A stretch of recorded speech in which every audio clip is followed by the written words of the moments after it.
Are you fucking my man? I absolutely am. Every night. Ah! I'm sorry, y'all. That shit is still fucking hilarious. To me, that shit is still fucking hilarious, okay? Like, who walks up to another bitch and asks them, are you fucking my man? And what sideline hoe says, I absolutely am every night. Like, for real, I usually be mad at the side bitch for saying shit like that. But on the real tip, I wasn't even mad because the shit was fucking hilarious. This whole damn shit was a mess, okay? First of all, Young Jockey admits that he was fucking the bitch. That was pretty much it, and we pretty much seen that from a mile away. Let's just keep it 100. We seen that from a mile away. We already knew he was fucking her. However, Carly saying that, if he wants to stay with the fat bitch, let her stay with the fat bitch, but she just need to ride home. So her and Young Jock get into it, and to the point where he don't even want her in the car, so she don't get out the car. So he get out the car, asks her to get out, only for her to jump on the driver's side and drive the fuck off, which was funny as hell, and he ends up riding with the side bitch. Now, Carly ends up meeting up with Rashida and Erica, and they all sit down and they talk about what's going on. And, she basically having girl talk with them, and they discussing it, and, I kind of understood Carly's position. You know how, despite the fact that somebody's doing you wrong, you still don't want to give up on your relationship that quickly, that easily. So I got where she was coming from. As soon as she was bringing up that fact, that's when Young Jock walked up, and that's when she had her whole, you hurt me to the core. Mimi is a way of life for all of these hoes on this damn show, because now they're using her lines. Like, really, like, come on now. Is she gonna have her own trademark? Because then you hurt me to the core is fucking legendary. Everybody remember that shit. They young and the restless ass shit. But in the end of it all, Young Jock pretty much admitted that he was wrong and that he was fucking the girl all because of Carly and her insecurities and how he was being treated and all of that stuff. But at the end of the day, I still don't condone cheating. I don't think that in a situation, whether you're unhappy or you feel like you're not being treated right, does not constitute cheating. But that's what happened, and they obviously forgave each other, so it is what it is. Me personally, I don't know how to feel about this Carly Red and Young Jock situation. I know that I don't like Carly Red, but I do like Young Jock on the show, and that's all I really got to say about that. So we get into Kalina, Rashida. They come up, they meet up and go to the same club that Nappy-Head Jasmine work at. And, they pretty much confront her about the situation. Rashida questions her, asks her was she fucking Kirk. She denies it. She, said that they had phone conversations, but it was pretty much about the fact about her keeping the baby. And, it was funny. You know what I'm saying? But Jasmine is so pretty for her hair to be so damn nappy. Like, bitch, do something with your fucking hair. And Kalina, she really cool. Like, when I first found out she was going to be on Love and Hip Hop, I didn't really know how to take that. You know what I'm saying? I was like, what the fuck she doing? Why is she on Love and Hip Hop? Is she doing anything for relevance? You know what I'm saying? But her personality is making me like her, so she need to put out some music and make me more interested, because I love her attitude. She's really a cool ass bitch and I like it. But Rashida decided to just go ahead and take that story with a grain of salt and just say nothing happened, but Kalina don't believe that nothing happened, but we'll see how that goes. So Tammy and Jocelyn. Apparently Jocelyn is close to Deb Antony. I didn't know that they were close, but apparently she's close to Deb Antony, and she meets up with Tammy, and they meet up and they talk about, strike up conversation. I'm really thinking that this is the first time they were filming and together, and they were just striking up conversation, and Jocelyn was taking shots at Tammy about how she's been with Waka for 3 years and she still ain't got no ring. She just got a tattoo where it's her. She's been with Stevie J for like a year and got a ring. So my thing about it is, Jocelyn, it ain't like you was in some loving ass relationship. This is a man that you took from another bitch. So you really can't be the Mother Mary of marriage and relationships when it ain't like your relationship was on 10. You stole that man from another nigga. You fucked him while he was with somebody else. So you don't have the right to give nobody tips on how to get a fucking ring, bitch. Honestly, who the fuck do you think you supposed to be? Like, when did you become Mother Martha of marriages? Bitch, bye. And then, you know what I'm saying?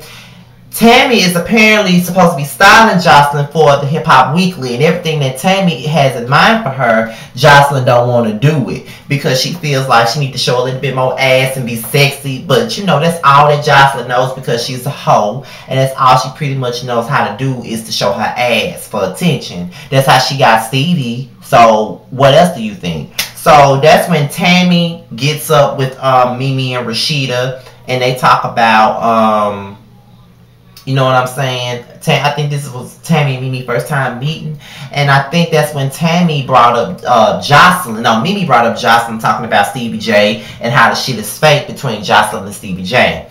And I really don't get why Mimi is so fascinated about the fact that these motherfuckers' marriages might be fake. She cares more about this shit than anybody else do, trying to take the shine off of her in her whack ass sex tape. That's all she's trying to do. I'm not a fan of Jocelyn at all, but I don't get why this bitch is so worried about whether if Jocelyn and Stevie are married or not. Like, why is that your fucking issue? You claim that you want to move on with your life and you claim that you don't want to have nothing else to do with them. Then let that be that. If they're around here faking it for the cameras and shit, let them be the frauds that they are and keep living your life. And if you so grand like you say you is, you'll be sitting back with your man with a cocktail, sipping it, laughing at how fraudulent these motherfuckers is. That's how I see it. So I really believe that you're doing the most right now. And that's when Jocelyn comes up, and that's when Tammy tells them about how she been feeling like Jocelyn been throwing shots at her, and she really want to get to know her and become cool with her, but she don't see it at this point because all Jocelyn is doing is taking shots at her.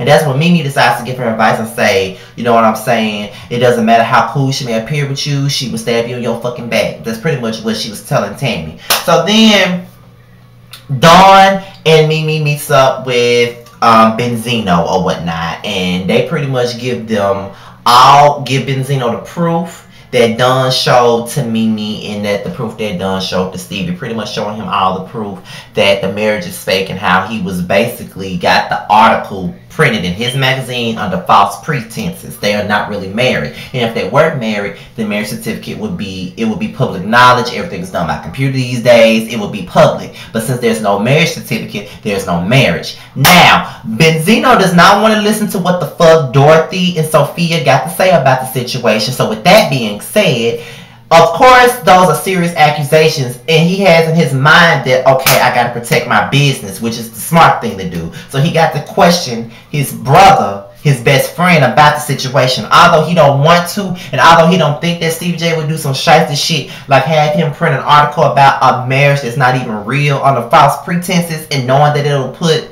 you know, Benzino's credibility on the line as well as his magazine, that would be fucked up. So of course Benzino has every right to question Stevie J about the situation, which he does, and they both denied, Stevie J and Jocelyn both denied the allegations against them from Dawn and Mimi. Dawn, number one, first of all, before I get into that, me personally, I don't think that Stevie J married. I really do think that they're being fake about it, because Jocelyn said July 28th, Stevie said June 28th. How the fuck you don't remember your damn wedding? And how the fuck both of y'all get the days mixed up? Number one. Number two, Dawn is only mad because she got fired and she don't even see what she doing. Like, your own love and hip hop, scripted or not, you're not showing yourself in the correct light. You're supposed to be a booking manager, but because you got fired, you want to set a motherfucker out. That's not making you look good at all. And Mimi, why don't you worry about Nico and your sex tape and stay out of these folks' business? You don't want Stevie in your business about your porn tape, then stay out of their motherfucking business about their fucking fraudulent ass marriage. That's how I feel. All y'all can stay out of each other's business. Stevie, stay out of Mimi's shit about the porn tape, and Mimi, stay out of Stevie's shit about him and Justin's fraudulent ass marriage. Like, it's really annoying. All that's really annoying, but the shit is good though. The tea is good.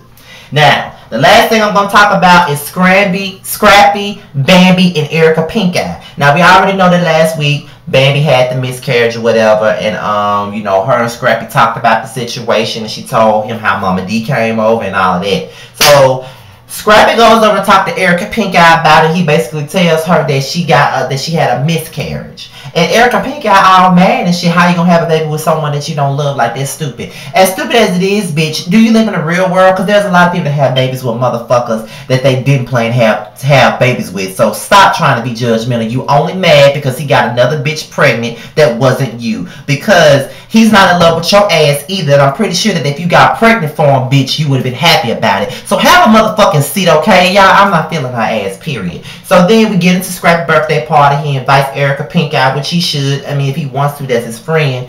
And he, you know, hugs her. And that's why Mama D, with her messy ass, put the bug up a Bambi to go over there and talk to her. Now, I honestly believe that Mama D already knew about Scrappy and Erica Pink Eye's relationship, because she does know every single aspect about Scrappy's life. Let's just be real about it. So Scrappy introduces Erica Pink Eye to Bambi, and then Erica Pink Eye proceeds to say, well, I'm sorry about everything that happened.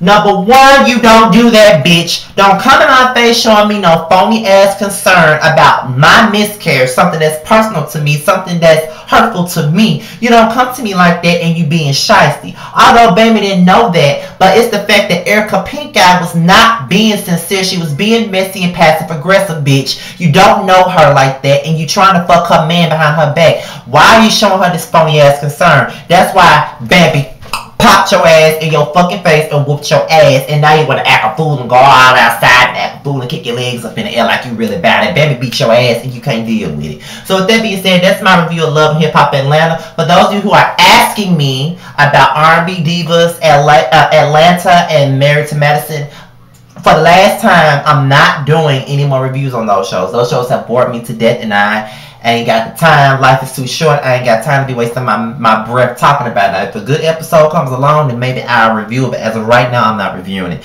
Bad Girls Club 12. My job got the best of me last week, so I did not do a video. I was too damn tired to do one. However, I will be putting episodes 2 and 3 on one video come probably later on tonight when I get home from work. And I'm out of here, you guys. Peace.